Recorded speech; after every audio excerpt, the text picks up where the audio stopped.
Alors nous allons accueillir tout à l'heure un homme dynamique, un homme amoureux de la poésie, l'auteur du recueil de poèmes Mélodie divine, enseignant saint-louisien, M. Faraguet, des honneurs d'applaudissements s'il vous plaît.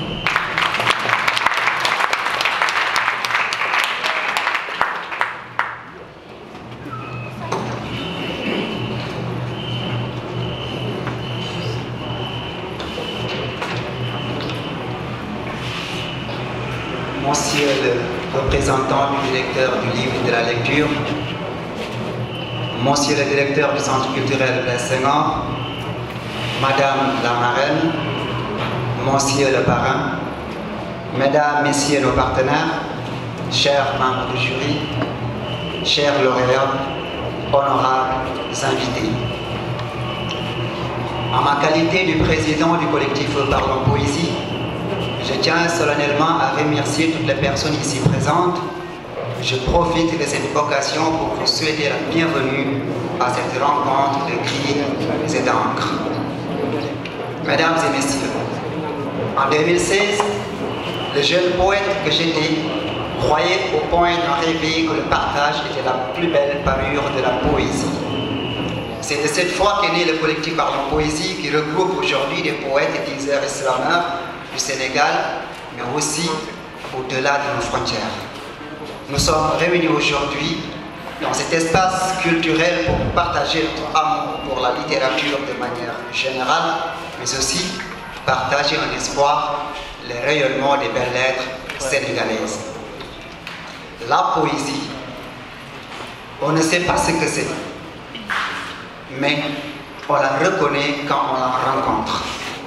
Cette belle injonction de Jean Lassalle trouve son illustration dans les propos de Jacques Prévert qui disait « La poésie, c'est ce qu'on rêve, ce qu'on imagine, ce qui arrive, ce qu'on désire, ce qui arrive souvent. » Parler de la poésie, c'est donc parler de l'essence même de la vie, de la substance qui anime les âmes, bref, de ce qui forge notre humanité. Et cela n'est rien d'autre que cette musique que tout homme porte en soi pour parler au milliard Shakespeare. Nous vivons dans une époque où il est presque impossible d'être sage. On s'enrichit sans travailler, on travaille pour manger des pierres. On parle pour ne rien dire, on se teint pour corrompre le silence. Voilà en résumé la situation actuelle de notre époque. Dans une époque où les hommes sont gravement sous-alimentés. Il faut se nourrir de poésie pour se maintenir en bonne santé physiquement et spirituellement. Le monde a besoin de poésie, car la poésie est créatrice de valeurs. Comme l'illustre la pensée prospective de Jean-Pierre Siméon, selon laquelle la poésie sauvera le monde. Mesdames et messieurs, je ne voudrais pas être impertinent en revenant sur ce que les autres ont déjà dit sur Ibrahima Sall, mais si des jeunes décident de rendre hommage à un poète qu'ils n'ont jamais rencontré, il y a de quoi se poser la question. Cela montre simplement que ces jeunes nourrissent un grand respect pour les aînés et s'engagent à perpétuer l'héritage des anciens. Ces modèles de jeunes sont donc à encourager et à accompagner, ne serait-ce que pour cette marque de reconnaissance et de reconsidération et de considération qu'ils ont pour les anciens. Considéré comme le meilleur de sa génération, Ibrahima Sall est un poète de la classe des incompris, des génies incompris, pour reprendre les propos de Madiène Ndiaye. Les génies se reconnaissent entre eux, car ils partagent le même sac. Mais au regard des autres, ils sont considérés comme des damnés, des marginaux, des fous, des maudits, des incompris, des poètes ou des philosophes, à cause de leur langage peu ordinaire qui constitue un puzzle rhétorique complexe pour les non-initiés.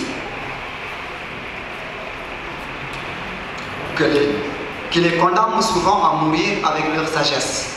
Mais comme disait Balthazar Gracian, le sage a toujours cette consolation qu'il est éternel, car si son siècle lui est ingrat, les siècles suivants lui font justice. Cher Ibrahima Sall, je sais que tu m'entends car un poète ne meurt point, Comprenez par là que je ne parle pas de poésie dans le sens académique du terme.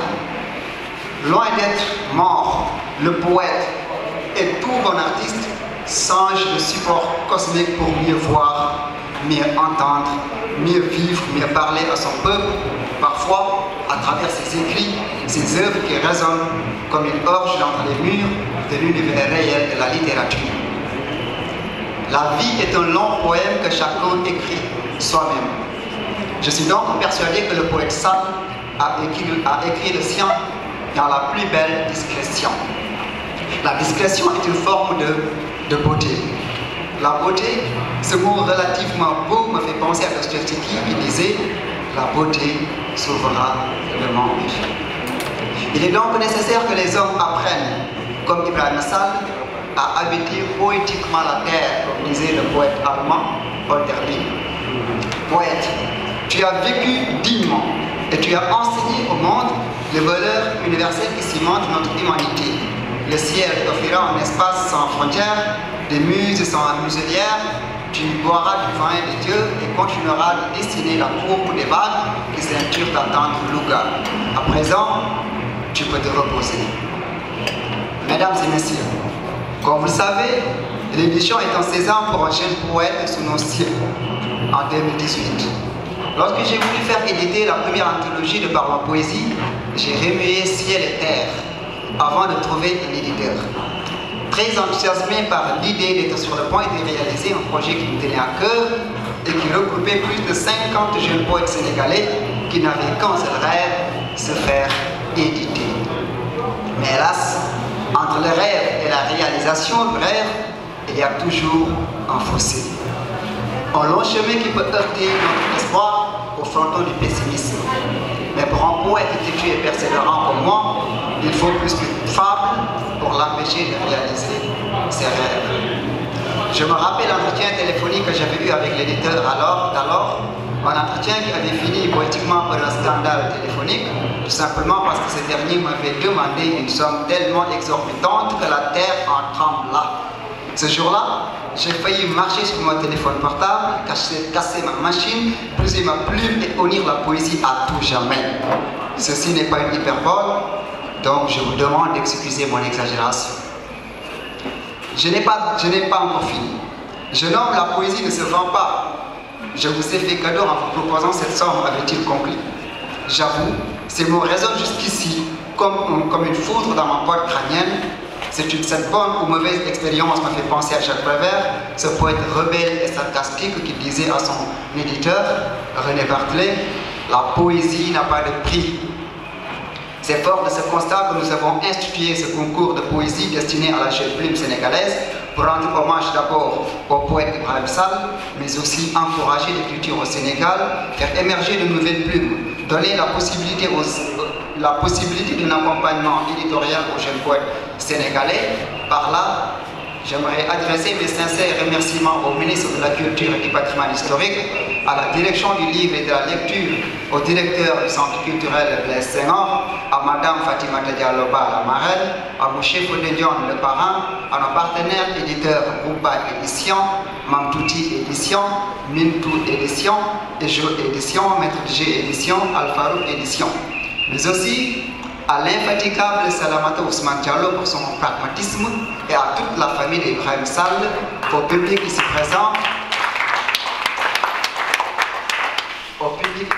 présent, aux membres du jury, à tous les membres du collectif Parlons Poésie, à toutes les bonnes volontés qui ont accepté d'accompagner cette activité. Chers poètes, la fierté que nous ressentons en parcourant les écrits de nos illustres aînés et à l'image du sacerdoce que nous portons à chacun de nous, les manuscrits reçus dans le cadre de la deuxième édition du concours nous disent que l'espoir est permis, que l'angle de l'excellence parcourt cette génération. Alors, faisons de cet espoir et de consécration un accomplissement au nom du partage, au nom de la reconnaissance, au nom de la poésie, au nom de la littérature. Mesdames et messieurs, j'ai peut-être trop dit ou même beaucoup, mais parlant de la poésie, je n'en dirai jamais assez. Je vous remercie.